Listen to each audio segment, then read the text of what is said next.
안녕하십니까, 박정호입니다. 네, 이번 방송은 ITI즈라는 종목에 대해서 이야기해 보도록 하겠습니다. 영상 하단에 좋아요 한 번씩 눌러주시고 이야기 시작해 보도록 하겠습니다. 네, ITI즈 오늘 이제 하한가를 기록을 한, 상장 첫날에 하한가를 기록을 한 종목이다라는 것을 체크를 해볼 수가 있겠고, 기본적으로 어떤 기업인지 여부를 좀 체크를 해본 다음에 추가적인 이야기를 좀 나눠보도록 하겠습니다.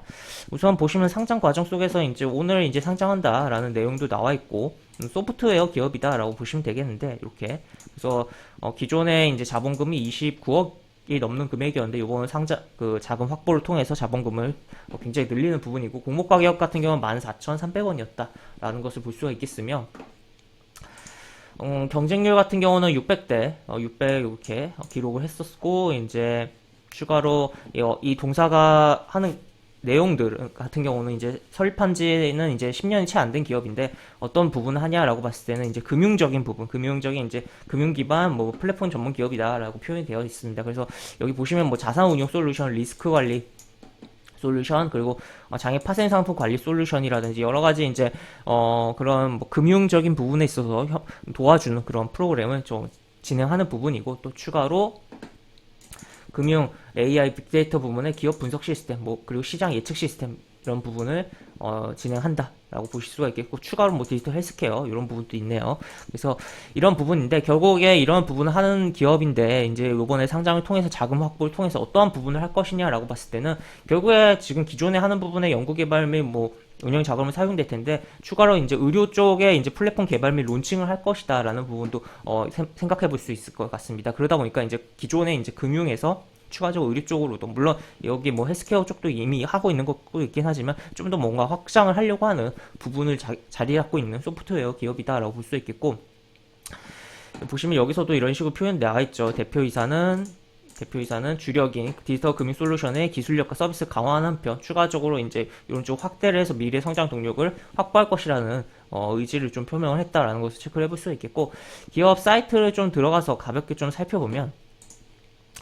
뭐 이런 식으로 지금 뭐 각종 제품에 대한 부분을 자세히 좀 볼 수가 있습니다. 그리고 추가로 좀 보면은 지금 여기 목록에 보면은 여러 이제 협력하는 기업들의 좀 목록이 나온다라는 것도 보실 수가 있겠고 해서, 우리의 입장에서는 굉장히 뭐 생소하고 이제 이 기업이 하는 비즈니스 자체가 약간 뭐 B2C가 아니라 B2B 느낌이 강한, 그러니까 기업과 기업의 그런 비즈니스적인 부분이 강하다 보니까 좀 생소할 수 있는 부분이긴 한데, 어쨌든 이러한 부분에 있어서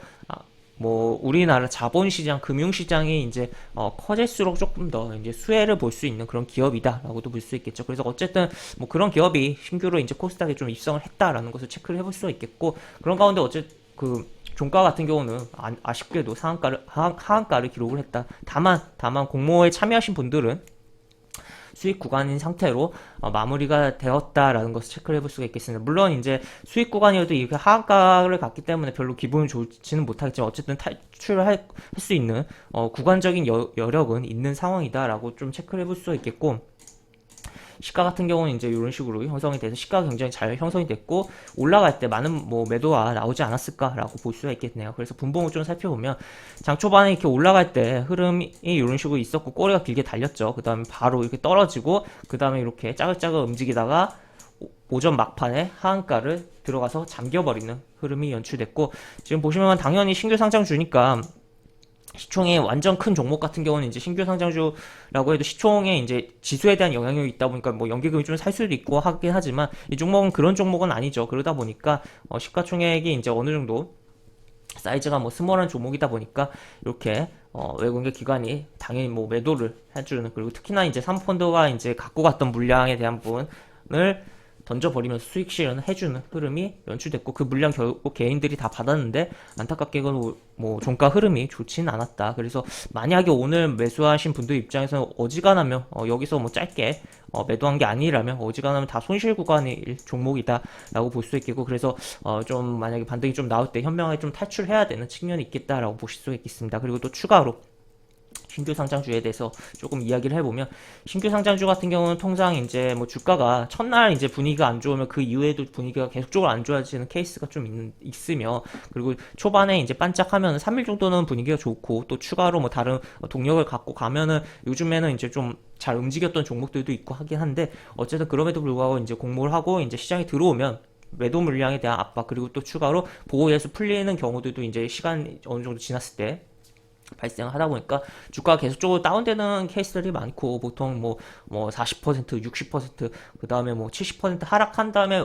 정말 제대로 된 저점을 찍고 올라가는 케이스들도 많고 한데, 일단 그런 관점에서 뭐 이 종목이 과연 뭐 어디까지 하락하고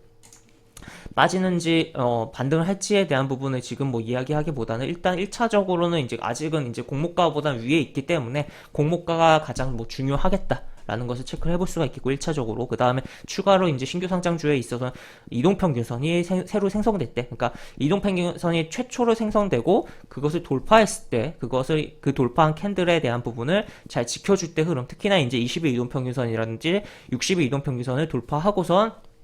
그걸 지켜주고 움직일 때를 주목을 해보자라고도 볼 수가 있겠습니다. 그래서 항상 이제 신규 상장주는 이제 매물에 대한 압력이 꽤 있고, 이제 그게 좀 정리가 되고 시장에서 처리가 된 다음에 본격적으로 좀 제대로 움직일 수가 있는 측면이 없지 않아 있는데, 그런 측면에서 이제 좀 관망을 하고, 정말 뭐 신규 상장주 초반에 막 잘 건드리면 좋은 수익을 낼 수도 있긴 하지만 리스크가 굉장히 크기 때문에 매매에 있어서는 가급적이면 좀 관망을 하고, 이제 추가로 이제 공모 참여했을 경우에는 수익 실현하면서 뭐 그렇게 봐야 되지 않을까. 그리고 어느 정도 관망을 했다가 주가 흐름이 형성이 어느 정도 된 다음에 흐름을 살펴보면서 접근하는 게 좋을 것 같다라고 정리를 해볼 수가 있겠습니다. 이렇게 볼 수가 있겠고, 영상 하단에 보시면 설명과 댓글 부분에 동일한 링크가 이렇게 들어갑니다. 동일한 링크가 이렇게 들어갑니다. 이 링크 타고 들어오시면 제가 운영하는 무료 카톡방으로 입장을 하실 수가 있고, 입장하시면 여러가지 장주 시황 관련 코멘트, 속보 관련된 부분, 여러가지 부분도 올려드린 부분이 있으니까 이 부분 참고해보시면 주식하시는데 많은 도움이 되지 않을까 싶습니다. 이상 박종호였습니다. 네, 감사합니다.